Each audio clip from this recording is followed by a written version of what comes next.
आज की वीडियो में हम सीखेंगे 3 ऐसी प्लेटफॉर्म या ब्रोकर जिसकी सहायता से आप इंडियन मार्केट में ट्रेड या इन्वेस्टमेंट कर सकते हैं। तो मेरा नाम है राजू, सभी को नमस्ते। तो बिना टाइम वेस्ट किए हुए अपना वीडियो को शुरू करते हैं। तो आपको पता ही है मैं डे 16 का चैलेंज लिया हूँ, उसमें से ये 10th वीडियो, उससे पहले भी 9 वीडियो में अपलोड कर चुका हूँ।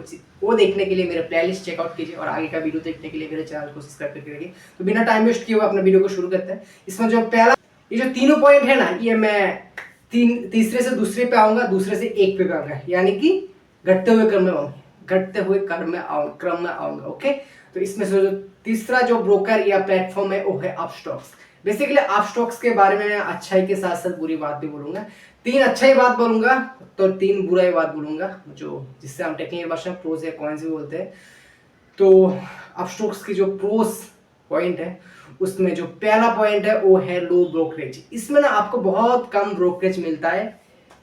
आप तुलना करेंगे फुल सर्विस ब्रोकर या अदर ब्रोकर से, तो इसमें आपको फ्लैट 20 रुपीज का ब्रोकरेज लगता है। आप डेली पे भी होता है, इंट्राडे पे लेते हो, लेकिन इंट्राडे की खातिर ये अभी डिपेंड करेगा फिर भी क्वांटिटी के ऊपर। अगर आपका क्वांटिटी थोड़ा कम है तो उधर आपका ब्रोकरेज बहुत कम लगेगा। अगर आप डिलीवरी पे जाएंगे तो आपके ऊपर फ्लैट 20 रुपए लगेगा।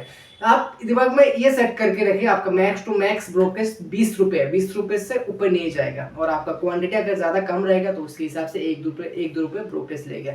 ओके, और दूसरा जो की पॉइंट है वो है मतलब यूजर फ्री इंटरफेस। मतलब ये बहुत सिंपल है। इसका जो इंटरफेस है, इसका जो बाय बाय का ऑप्शन होता है, सेल का ऑप्शन, वो बहुत बराबर रहता है। और साथ साथ आप कैसे एसएल लगाएंगे, कैसे स्टॉप लॉस लगाएंगे, वो भी बहुत सिंपल है, ज्यादा हिचकिचाहट नहीं है। मतलब बहुत सिंपल है। अगर ये कोई 15 साल का बच्चा भी इसको अगर ओपनिंग से ट्रेडिंग करना चाहता है या इन्वेस्टमेंट करना चाहता है तो कर सकता है, इसमें कोई बड़ी मुश्किल बात नहीं है। ओके, और तीसरा जो है वो एडवांस चार्ट।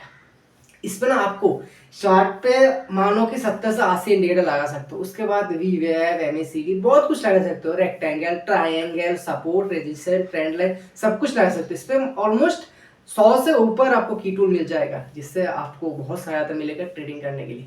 ओके, ये तो हो गया अपस्टॉक्स की प्रोस।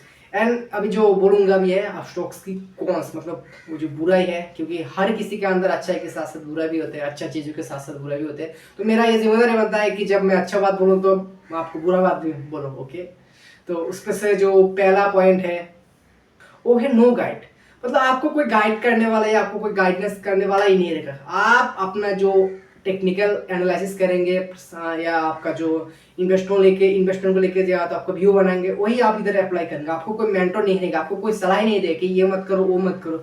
ये एक्चुअली एक अच्छी बात भी है, एक बुरी बात है, लेकिन ये हम बुरी बात में कंसिडर करें क्योंकि आप अगर न्यू बिगिनर ट्रेडर है या इन्वेस्टर है तो आपके लिए ये स्टॉक्स थोड़ा अच्छा नहीं रहेगा, क्योंकि इस पर थोड़ा आपको गाइडेंस नहीं मिलेगा, थोड़ा भी नहीं मिलेगा। मतलब आप जो सीखेंगे वही आप अप्लाई करेंगे। ओके, और दूसरा जो पॉइंट है वो है कस्टमर सर्विस। मतलब इनका कस्टमर सर्विस इतना बेकार है। मानो आप अगर आपका अभी आप स्टॉक्स का अकाउंट चला रहे हो तो उसमें हो सकता है कि आप इंसान आपसे गलती होगा प्लस आपसे कंफ्यूजन रहेगा, लेकिन आप अगर कंफ्यूजन दूर करने के लिए उनके साथ कॉल करोगे और उनका जो सर्विस सेंटर का जो मतलब कॉल बॉय रहता है, क्या बोलते हैं उसको, जो सर्विस बॉय रहता है, सर्विस गर्ल रहता है, तो उनको ही ठीक से मालूम नहीं क्या करना नहीं करना है। आप कभी अगर आपको डाउट है तो आप कॉल करके देखना। आप वो बोलेगा रुकिए मैं अपना सीनियर को फोन ट्रांसफर करेंगे, और ये सीनियर को फोन ट्रांसफर करते करते 5 से 10 मिनट उधर टाइम वेस्ट हो जाता है। तो हम के इतना वेले है कि हमारे पास टाइम मतलब ज्यादा रहते हैं। तो ये एक बहुत बुरी घटिया बात है। मेरा इस अपस्टॉक्स के जो एक्सपीरियंस है उससे लेके इसका जो सपोर्ट का जो टीम है ना वो बहुत कमजोर है। उनको खुद से मालूम नहीं क्या करना क्या नहीं करना। ओके, और कॉन्स का जो अपस्टॉक्स की जो गलती है असुविधा है वो तीन नंबर पर जो आते हैं, और 3 नंबर जो पॉइंट है वो है हिडन चार्जेस। भाई ये अपस्टॉक्स आपको नहीं बोलता है, लेकिन इसमें अपस्टॉक्स में बहुत हिडन चार्जेस लगता है ना। अगर आपको यकीन नहीं होता मैं आपको स्क्रीनशॉट लगा दूंगा कसम से। भाई हिडन चार्जेस बहुत होता है। अपस्टॉक ऑफिशियली प्रेफर नहीं करता, मतलब बोलता नहीं कि हिडन चार्जेस नहीं है, लेकिन बहुत हिडन चार्जेस है। मैं अभी तो बोल ही दिया लगा दूंगा। तो ये तो गया अपस्टॉक्स के बारे में। हमारा जो दूसरा ब्रोकर या प्लेटफॉर्म है वो है ग्रो के बारे में मैं अभी अच्छाई के साथ साथ बुरा चीज भी बोलूंगा। बुरा क्या है अच्छा क्या है, तो उसमें से जो पहला है वो छोड़ो, जो भी हो, ग्रो की जो अच्छी बात है उसमें से है वो जो पहला नंबर पॉइंट है वो नो एएमसी। एएमसी मतलब एनुअल मेंटेनेंस चार्ज। उसमें आपको कोई एएमसी देना नहीं पड़ता। आप अगर एक बार ओपनिंग करेंगे अकाउंट, इसका और अच्छा बात है, इसका ओपनिंग चार्ज भी नहीं है, आप फ्री में ओपन कर सकते हैं। अगर आप इस पे अकाउंट एक बार ओपन करें तो उसको आप कितना भी चला सकते हो, इसका आपको कोई मतलब EMC एनुअल मेंटेनेंस चार्ज नहीं देना पड़ता है, जो कि बाकी जब ग्रो पे जो मैं अभी अपस्टॉक्स से बोल रहा हूँ उसको देना पड़ता है, लेकिन ग्रो में ये अच्छी बात है। और इसमें मतलब ये बहुत अच्छी बात है, क्योंकि आप अगर इसमें इन्वेस्ट में करेंगे 10 या 12 साल के लिए तो इसमें तो आपको फ्री है, क्योंकि अगर आप अपस्टॉक्स से करेंगे तो इससे आपको सालाना 400-500 रुपये देना पड़ेगा, तो आपको लॉस है ना। तो इसका सबसे जो मेन बात मेरे को अच्छा लगा वो है नो EMC, इसका आपको साल में कोई चार्ज देना नहीं पड़ता। और दूसरा जो अच्छा बात है ग्रो का वो है डायरेक्ट म्यूचुअल फंड में आप इन्वेस्ट कर सकते हैं। अगर आप ग्रो के अकाउंट को ट्रेडिंग करने के लिए चालू करना, तो इसके साथ आप म्यूचुअल फंड में भी इन्वेस्टमेंट कर सकते हैं, गोल्ड में भी कर सकते हैं, कमोडिटी में कर सकते हैं, सरकारी बॉन्ड्स में भी कर सकते हैं, बहुत कुछ में कर सकते हो। और साथ ही साथ आप यूज मार्केट में भी इन्वेस्ट कर सकते हैं इसके साथ, ये जो कि नया फीचर ऐड हुआ, तो ये भी बहुत अच्छा फीचर होता है ग्रो का। और तीसरा जो पॉइंट है ग्रो का, जो अच्छी बात है ग्रो का, वो है इसमें आपको मेंटर मिलता है। आप क्या करेंगे क्या नहीं करेंगे ये आपको ग्रोथ थोड़ा थोड़ा बता देंगे, जो कि अपस्टॉक्स बिल्कुल नहीं बता। ये आपको थोड़ा मेंटर के हिसाब से काम करेगा, आपको सलाह देगा कि ये मत करो, ये करो, ये करके तो अच्छा है, ये करके तो तुम्हारे साथ अच्छा रिटर्न आएगा। ओके, ये तो गया ग्रो की अच्छी बात है। अब ग्रो की जो सबसे बुरी घटिया बात है वो है उसका सपोर्ट, जो सपोर्ट टीम, उसको भी पूरा अपस्टॉक जैसा, अपस्टॉक से भी बेकार है ये इसका सपोर्ट टीम। उसको भी ठीक से जिसको रखा है उनको भी ठीक से नहीं मालूम क्या बोलना क्या नहीं बोलना। अगर आपको पहली बात तो अगर आप सपोर्ट के लिए उनके पास कॉल करेंगे तो आपको कॉल रिसीव करने में मिनिमम 5 मिनट लगा था। उसके बाद आपका अगर कोई आपसे डाउट पूछेंगे तो आपको बोलेगा रुकिए मैं अपने हायर को कॉल ट्रांसफर कर रहा हूँ, तो उसका ट्रांसफर करते करते उधर पास में चला जाता है। तो भाई उसका अगर किसी का अगर हम किसी ऐप में या ब्रोकर में प्लेटफॉर्म में कोई अकाउंट खोले तो वो उसका जिम्मेदार बनता है कि वो हमको हमेशा अपने अच्छे से अच्छे सुविधा दे पाए, लेकिन वो ग्रो नहीं दे पाते। और ग्रो का एक अच्छी सबसे बुरी बात है कि इसका कोई फिजिकल ब्रांच नहीं है, अगर आपको पूरा पेपरलेस या ऑनलाइन मिलेगा। ओके, और दूसरा जो ग्रो का सबसे घटिया बात होता है वो है लिमिटेड फीचर है। जैसे अपस्टॉक्स में बहुत सारा फीचर मिलता है, 100 से 150 फीचर, लेकिन ग्रो में आपको ठीक से 50 या 60 फीचर मिलेगा, ठीक है, बाकी तुलना के हिसाब से, ब्रोकर के हिसाब से, लेकिन जितना भी मिलता है वो सफिशिएंट है। तो ये भी हम नेगेटिव पॉइंट में ही गणेंगे, क्योंकि इस पे आपको लिमिटेड फीचर मिलता है। और तीसरा जो की पॉइंट है या ग्रो का जो खराब बात है वो है चार्ट लैग।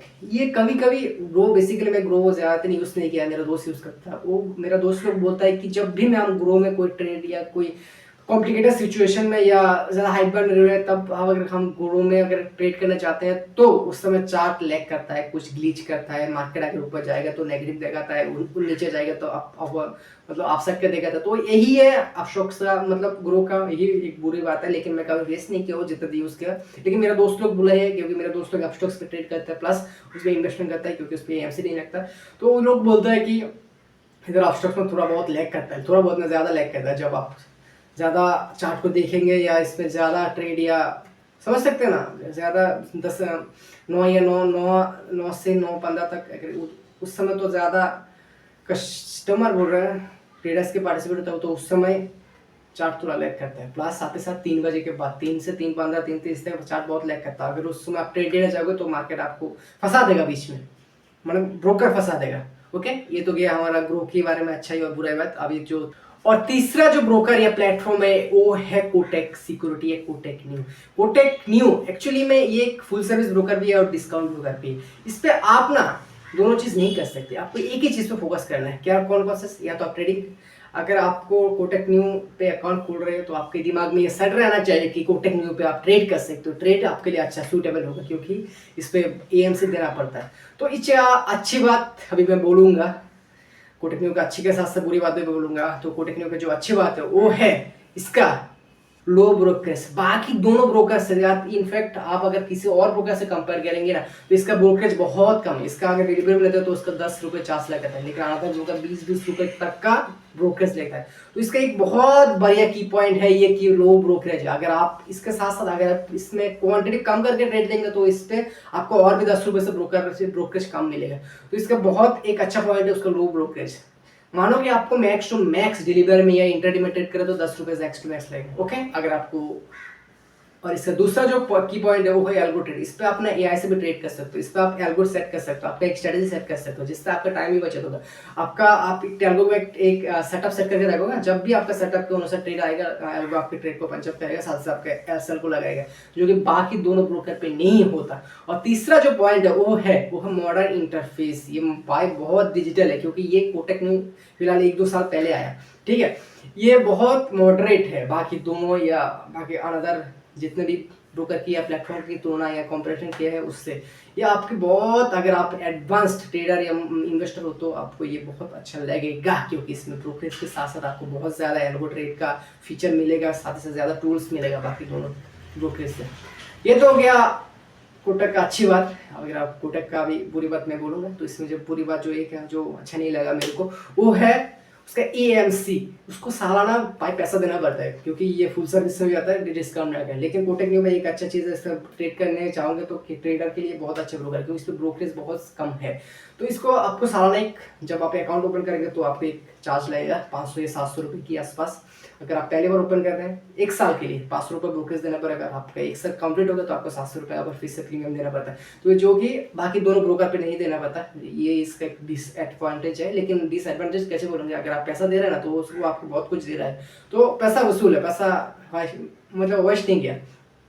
और दूसरा जो कोटक न्यू का मेरे को अच्छी बात नहीं लगा, जो मेरे को बिल्कुल घटिया लगा, बुरी लगा, वो है अकाउंट मतलब इंटरफेस जो है ना, वो मैं तो बोला बहुत मॉडरेट है। ये इंटरफेस मॉडरेट के साथ साथ बहुत डिफिकल्ट भी है।